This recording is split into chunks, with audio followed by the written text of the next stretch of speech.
नमस्कार दोस्तों, बकवास फिजिक्स के यूट्यूब चैनल पर मैं फिजिक्स वाला विमल आप सब लोगों का फिर से इस्तकबाल करता हूं। अपने वादे को निभाने के लिए 12th के फिजिक्स के पेपर की तैयारी करने के लिए अगले पड़ाव पर जाते हैं। चैप्टर नंबर 6 जिसका नाम है सुपरपोजिशन ऑफ वेव्स। सबसे पहले वेव्स से रिलेटेड हमें बेसिक आइडिया होना ही चाहिए।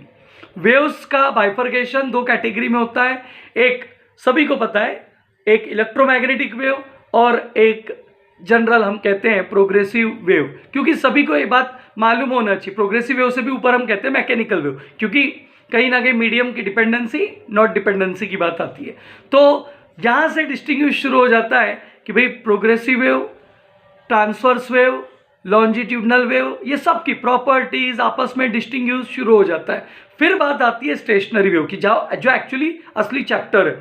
स्टेशनरी वेव का ट्रांसवर्स वेव के साथ डिस्टिंग्विश, स्टेशनरी वेव का प्रोग्रेसिव वेव के साथ डिस्टिंग्विश, स्टेशनरी वेव का इलेक्ट्रोमैग्नेटिक वेव के साथ डिस्टिंग्विश, कुछ भी पूछ सकता है 2 मार्क के लिए।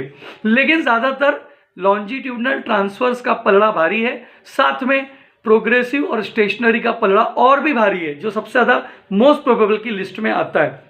स्टेशनरी वेव का फॉर्मेशन कैसे हुआ थ्योरेटिकली है, उसको मैथमेटिकली जो डेरिवेशन है 4 मार्क का, वो बहुत ज़्यादा ज़रूरी है, जो डेफिनेशन से जुड़ा हुआ है। प्रॉपर्टीज 1-2 मार्क के लिए इंपॉर्टेंस रखती है। जो चैप्टर के अंदर का सबसे महत्वपूर्ण पड़ाव है वो है भैया सुपरपोजिशन ऑफ वेव्स। सुपरपोजिशन से ट्रांसवर्स वेव्स के सुपरपोजिशन से स्टेशनरी वेव बन गई।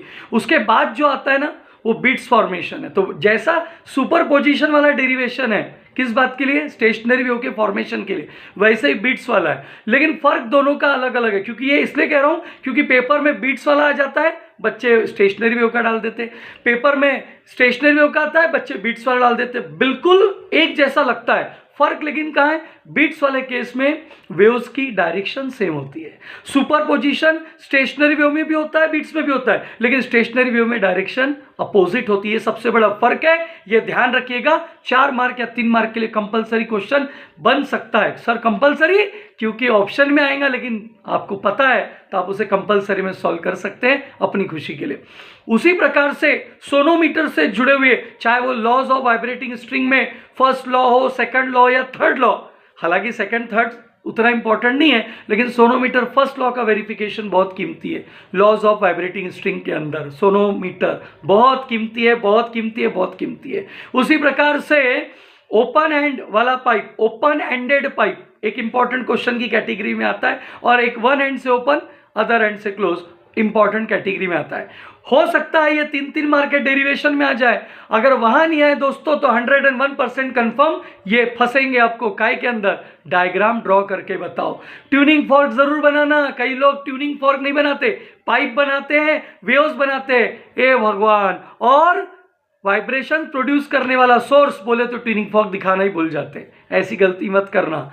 न्यूमेरिकल्स जो होते हैं खास तौर पर velocity of sound in air को लेकर, एंड करेक्शंस को लेकर, एंड करेक्शन बहुत कीमती चीज़ है, छोटे छोटे एंड करेक्शन का फॉर्मूला, उसको लेकर कुछ चीज़ें पूछी जा सकती है 1-1 मार्क के क्वेश्चंस में।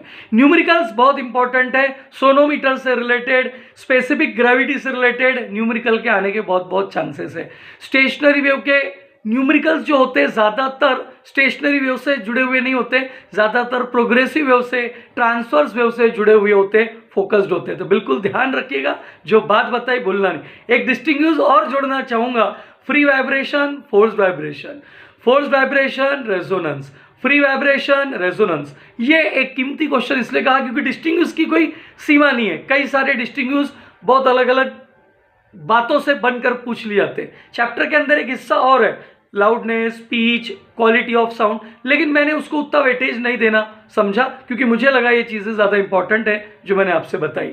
तो शेयर कीजिए वीडियो को, लाइक कीजिए, चैनल को सब्सक्राइब कीजिए। अगले वीडियो में अगले चैप्टर की बात, बकवास फिजिक्स।